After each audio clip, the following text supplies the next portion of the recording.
Hi guys, how is everybody? Today I wanted to do a video instead of a live stream, only because there's a lot of things we gotta cover, and I want to cover them, and I want to make sure you hear me out completely before you comment, alright? Number one, perfect title, Stop Clowning Around. I have been listening to the people talking about Michelle being considered a good candidate for a clown. First of all, Michelle is not interested in clowning around at all. And some people are moving downstairs, moving out. Another family's moving out. They had lived here for a few months, and they got better opportunities, so they're moving out. But anyway, let me back to what I was saying. I don't want people to think that we have anything against anybody. We have nothing against clowns, professional clowns that choose to be clowns. In other words, they go to the schools to become a clown, and they're trained, and they're happy doing that, entertaining kids at parties or corporate events. That's great. No problem with you guys. I have nothing against you. In my case, the clowning around ended up becoming a problem for Michelle and me, because the fact is that the people that were pushing it did not actually ask Michelle if she was interested in doing that. Now think about that for a minute. If you were not asked to be a clown, and somebody without your permission starts giving out your name, your phone number, your address to people, then what that's doing is actually that is considered an invasion of privacy. No one gave you the right to post that information and try to create pandemonium for a person that had no intention of clowning around whatsoever. So what gives? Well, I don't know why some people did that. They thought it was funny, I guess. But the truth is that the people who keep calling Michelle's phone, they don't know if it's a joke or real. At least some of them don't. And so some people really don't know what's going on. So Michelle and I have been listening to people be very judgmental about us, and because Michelle has expressed over and over again that she's not interested in clowning around for you or anybody else. Doesn't mean she's a bad person. It just means I didn't agree to do this. Why am I being stuck doing something I don't want to agree to? Number two, respect for the dead. Now, I saw last night that some people, when they heard about Rachel's loss of a loved one in her family, treated the person with total disrespect, and Rachel equally with disrespect, instead of at least offering their condolences. And that is just impolite in this 21st century. I don't care what you say about how the 21st century manners doesn't matter. Matters. Manners always will matter, no matter what. If you don't have manners, then you're just a total cad. Manners are important. So when you have good manners and courtesies, and you're polite and you respect people, you're looked at as a good person. If you don't even try to be polite, you're looked at as a cad. And I don't think you want to be looked at as a cad at all. Unless you want to look like a low-cow. That's just another issue, which I can discuss, which is related to the clown thing. I might as well bring this up too. A clown is a person who voluntarily chooses to be one. They actually go out there to make people laugh and have a good time. At least most of them do. And they know that they're doing it. And they're self-aware because obviously they have chosen to do that as a lifestyle. The term low-cal, as I mentioned once before, I think me and Michelle did. I did, actually. I did one. Michelle did one, too. Is a person who technically is not aware that what they do is funny and gets people to bust a gut.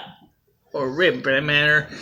Whereas, that's interesting.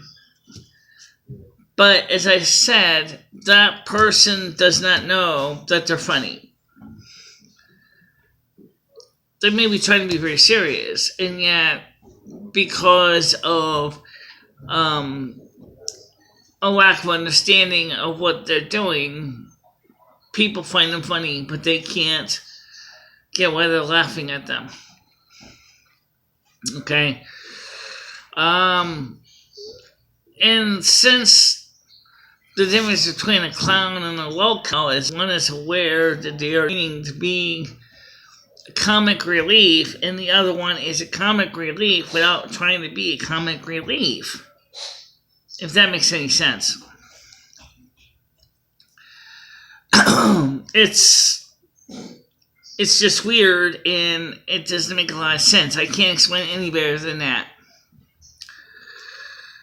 So the people that treated Rachella so horrible in the loss of her sister, you're the biggest low-cals of all. Because you show total uncouth and very, very lack of courtesy in manners.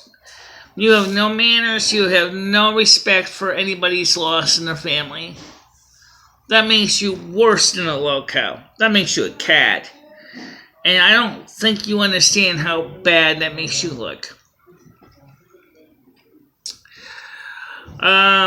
Last thing is, I'm not going to be doing a lot of live shows during the summer because it gets too hot. I know outside is pretty good, so I figured I'd do one on the porch because why not? The weather's good. We turn off the air conditioner, turn off the fan, and we figured we can. I say we because I asked Michelle what I should do, and she said, "Well, it's up to you. What would you like to do?" I said, "I want to express my displeasure to what I've been hearing. But I don't want to do it live because they'll distract me every time." And then she said, "Well, that's a good idea, considering the fact is right now is we don't even have you set up to use Streamlabs anyway. I mean, I think that it would be better for you to just either use lyrics or to use just record it and then upload it later, because the fact is the lyrics app has your page on it and has your keys and my keys, and you can even stream on both channels at the same time, but people won't be able to comment in the chat anyway because you never see the comments. So if you're not going to look at the comments anyway, then, I mean, in the live streams, why don't you just go ahead and just do a video, and that way people can go ahead, watch the video completely, and then comment. And so that's what I've done. That's why I did this tonight.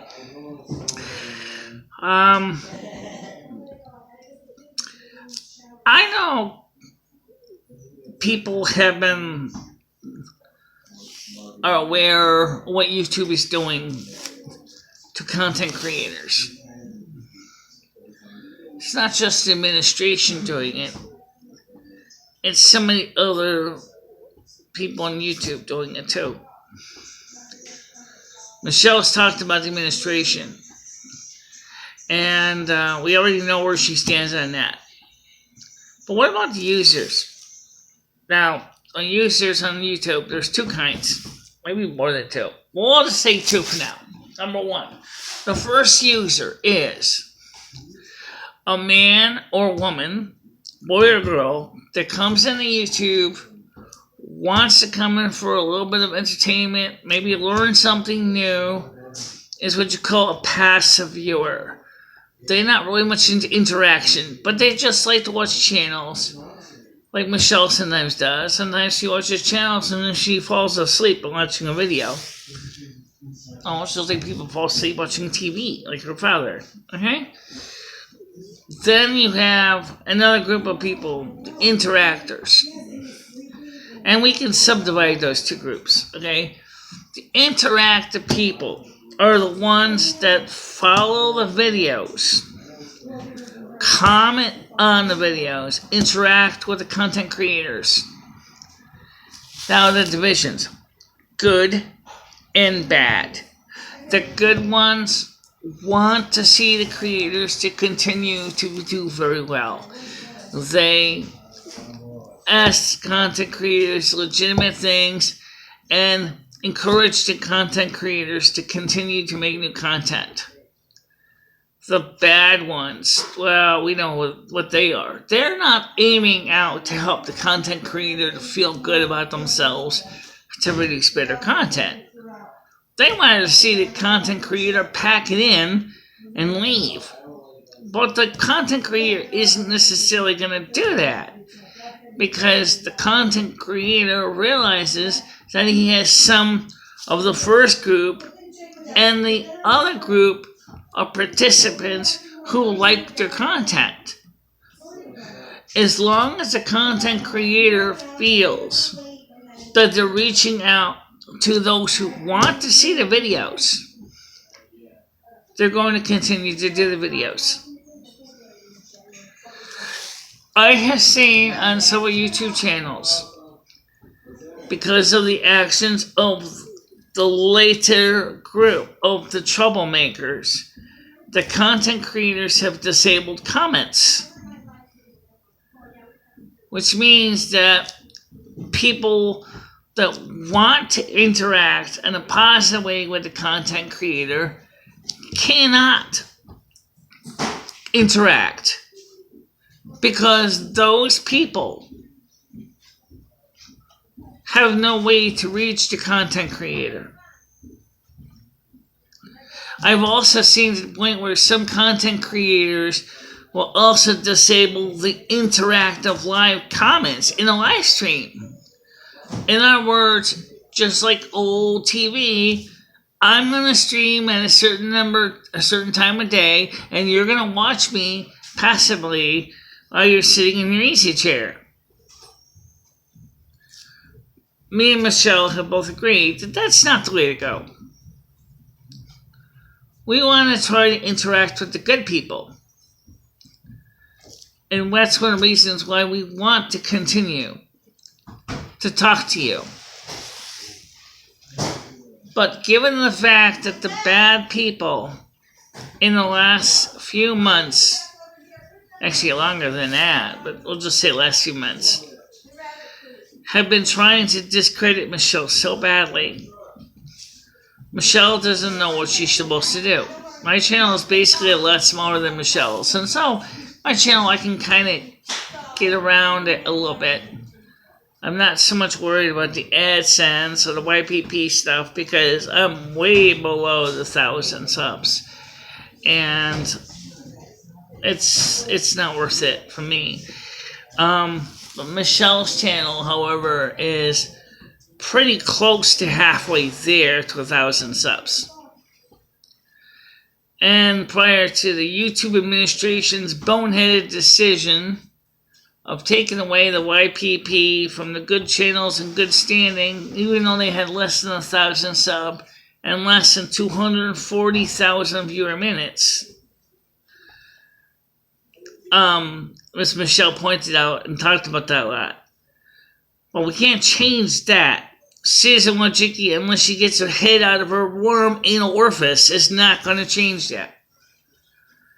YouTube, and one person said, has become an environment for social justice warriors, or SJWs. This is from Michelle's viewer on her own channel, not from me. It's going to take a lot of work to get people to realize that Michelle's channel is still a good channel. And Michelle's channel is trying to create new content.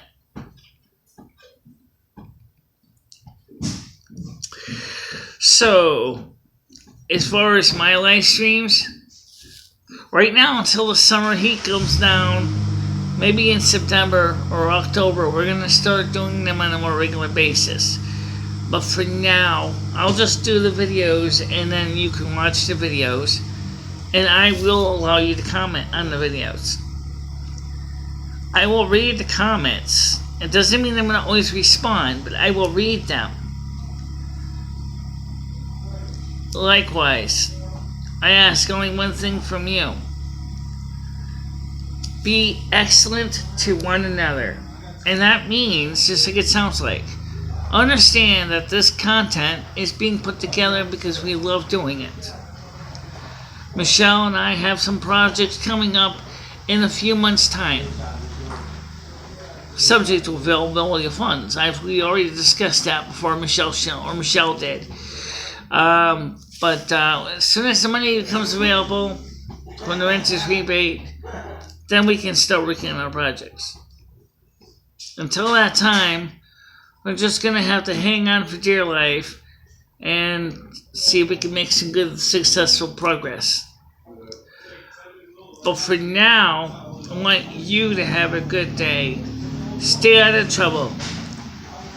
Treat everybody with kindness and respect. Politeness and courtesy is not dead.